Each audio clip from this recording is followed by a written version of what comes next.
Tirupati railway స్టేషన్లో భారీ అగ్ని ప్రమాదం. రాయలసీమ షిరిడి ఎక్స్ప్రెస్లో మంటలు. లూప్ లైన్లో ఆగి ఉన్న 2 రైళ్లలో మంటలు.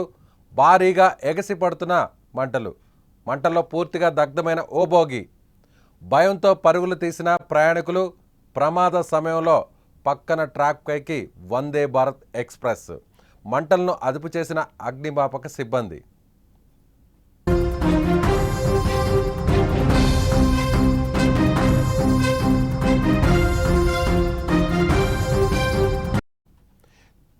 తిరుపతి రైల్వే స్టేషన్లో భారీ అగ్ని ప్రమాదం జరిగింది. లూప్ లైన్లో ఆగి ఉన్న రాయలసీమ ఎక్స్ప్రెస్, షిరిడి ఎక్స్ప్రెస్ రైళ్లలో ఒక్కసారిగా మంటలు చెలరేగాయి.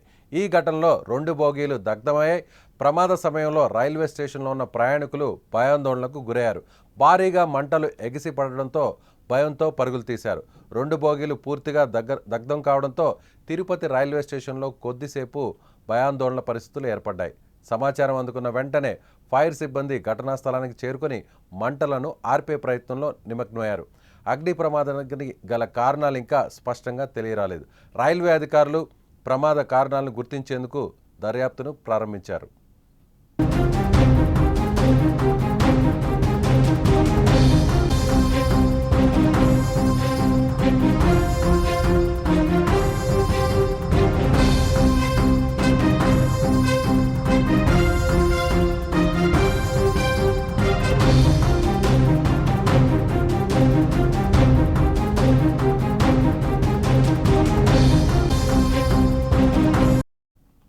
పవిత్ర పుణ్యక్షేత్రమైనటువంటి తిరుపతిలో ఈ రైల్వే స్టేషన్ ఎప్పుడు బిజీగా ఉంటుంది.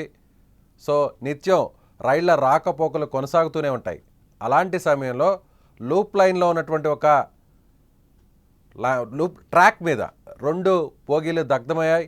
అది కూడా 2 ఎక్స్ప్రెస్లకు సంబంధించినటువంటి బోగీలు దగ్ధమయ్యాయి. అదే టైంలో వందే భారత్ ఎక్స్ప్రెస్ అటుగా వెళ్తుంది. సో దానికి సంబంధించినటువంటి దృశ్యాలు మనం చూస్తున్నాం. ఓవైపు కాలిపోతున్నటువంటి బోగీలు ట్రాక్ మీద, లూప్ లైన్ మీద ఉంటే, మరోవైపు వందే భారత్ ట్రైను దాని పక్కనే వస్తున్నటువంటి దృశ్యాలు మనకు కనిపిస్తున్నాయి. సో అదృష్టవశాత్తు ఎవరికి ఏమీ జరగలేదు, ఎవరు గాయపడలేదని అధికారులు చెప్తున్నారు. సో ఈ మంటలకు గల కారణాలేంటి, అసలు ప్రమాదం ఎలా జరిగింది, అగ్ని ప్రమాదానికి దారితీసినటువంటి కారణాలేంటి, వీటి మీద ఇన్వెస్టిగేషన్ జరుగుతుంది. కొద్దిసేపు రైల్వే స్టేషన్లో ఒక్కసారిగా ట్రాక్ మీదంతా కూడా దట్టమైన పొగలు అలుముకున్నాయి. సో ప్రయాణికులు కూడా అక్కడి నుంచి పరుగులు తీశారు. వెంటనే అధికారులు కాలిపోతున్నటువంటి ఏదైతే బోగీలు ఉన్నాయో ఆ బోగీల నుంచి మిగిలినటువంటి బోగీలను సపరేట్ చేశారు. అయితే అదృష్టవశాత్తు ఈ బోగీలన్నీ కూడా, ఈ 2 ట్రైన్లు కూడా లూప్ లైన్లో ఉండడం, అందులో ప్రయాణికులు ఎవరు కూడా లేకపోవడంతో ప్రాణ నష్టం కానీ గాయాలు కానీ ఎలాంటివి జరగలేదు. అసలు ఈ ప్రమాదానికి కారణాలేంటి, దీని గురించి తెలుసుకుందాం. మనతో పాటు ఫోన్ ఇన్లో ఉన్నారు సుమన్ టీవీ తిరుపతి ప్రతినిధి ఉమాశంకర్.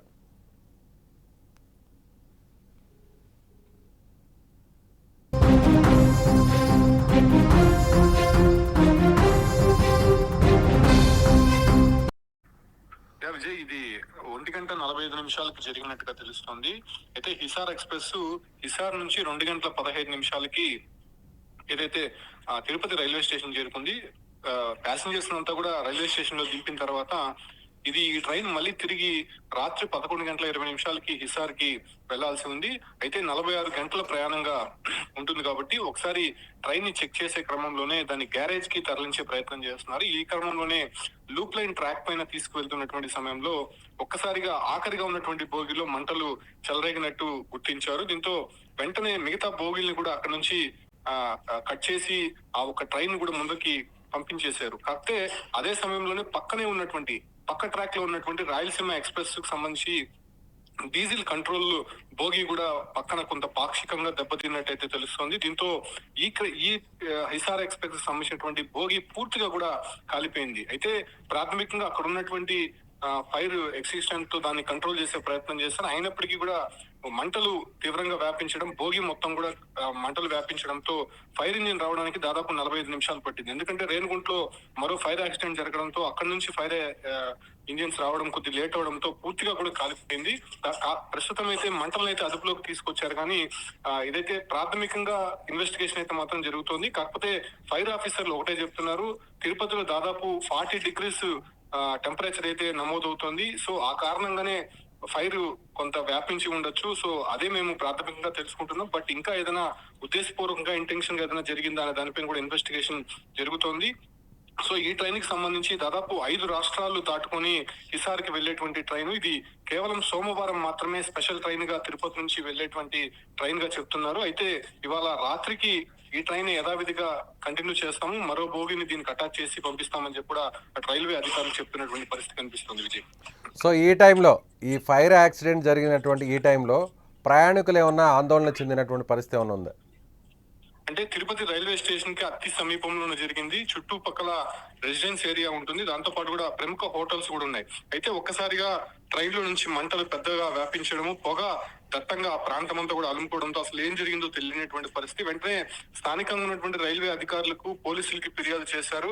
అయితే ఒకటి సకాలంలోనే స్పందించారని చెప్పుకోవచ్చు, లేకపోతే పక్కన ఉన్నటువంటి రాయలసీమ ఎక్స్ప్రెస్ కూడా ఈ మంటలు వ్యాపించి ఉంటే పెద్ద ప్రమాదమే జరిగి ఉండేది. ఎందుకంటే ఏసీ బోగీలు పక్కన ఉన్నాయి, దాంతో పాటు కూడా డీజిల్ కి సంబంధించినటువంటి కంట్రోల్ మొత్తం కూడా ఆ బోగీలు కూడా మొత్తం ఈ ఒక మంటల్లో పాక్షికంగా దెబ్బతింది.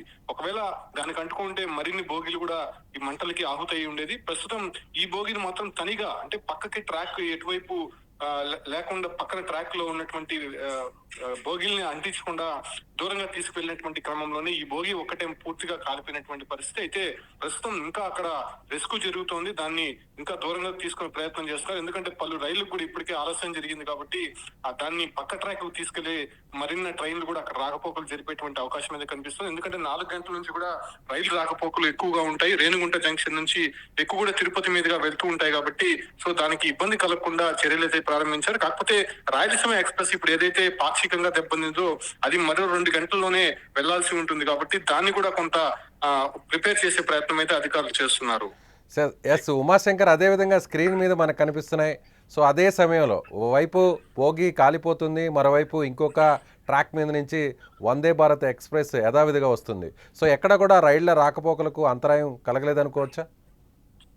అంటే 3:25కి వందే భారత్ ట్రైన్ వెళ్లాల్సి ఉంది. అయితే అప్పటికే ఈ ట్రైన్ ఉన్నటువంటి బోగి లో మంటలు మొత్తం కూడా కంట్రోల్ తీసుకొచ్చిన తర్వాత అక్కడ ఉన్నటువంటి మొత్తం పబ్లిక్ ని మొత్తం పక్కకు డైవర్ట్ చేసి వందే భారత్ ట్రైన్ ని చాలా చాకచక్యంగా దాన్ని దాటించే ప్రయత్నం అయితే చేశారు. అయితే ప్రస్తుతం వందే భారత్ ట్రైన్ తో పాటు మరికొన్ని రైళ్లు కూడా అక్కడ నుంచి ముందుకు వెళ్ళిపోయినటువంటి పరిస్థితి. కాకపోతే దీన్ని లూప్ లైన్ లో ఉంది. ఈ లూప్ లైన్ లో ఉండడం కారణంగానే వచ్చేటువంటి రైలు రాకపోకలకు పెద్ద ఇబ్బంది కలగలేదు. కానీ ఆ మంటలు వ్యాపించడము, ఆ పరిసర ప్రాంతాలంతా కూడా దట్టంగా పొగ అలుముకోవడంతో అటువైపుగా రైళ్లు రాకపోకలు కొంతసేపు అయితే నిషేధించారు. దాని తర్వాత ఇప్పుడు యథావిధిగా రైళ్లు అయితే కంటిన్యూ చేస్తున్నటువంటి పరిస్థితి కనిపిస్తుంది. Right Uma, thank you.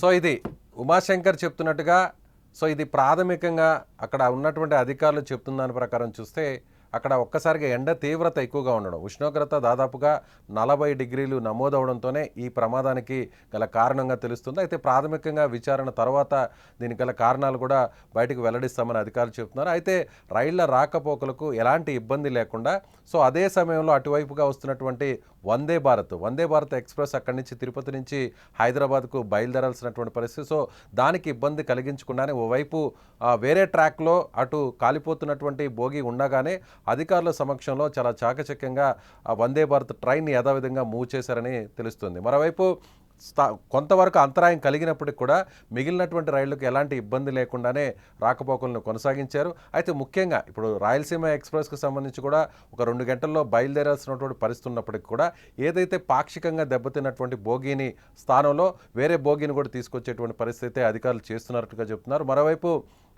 ఏదైతే షిరిడి ఎక్స్ప్రెస్ ఇవాళ రాత్రికి బయలుదేరుస్తున్నటువంటి పరిస్థితి కాబట్టి వాటి స్థానంలో అంటే కాలిపోయినటువంటి బోగి స్థానంలో వేరే బోగిని కూడా ఏర్పాటు చేసి యథావిధంగా ట్రైన్ని మూవ్ చేస్తామని అధికారులు చెప్తున్నట్టుగా తెలుస్తుంది. మొత్తం మీద పెద్ద ప్రమాదం అయితే తప్పింది. అధికారులు వెంటనే స్పందించారు. సకాలంలో అక్కడ సహాయక చర్యలు కావచ్చు, లేదంటే కాలిపోతున్నటువంటి బోగి నుంచి మిగిలినటువంటి బోగీలను వేరు చేయడంలో కావచ్చు, ఇవన్నీ కూడా సకాలంలో స్పందించారు కాబట్టి పెద్ద ప్రమాదమే తప్పిందనుకోవచ్చు.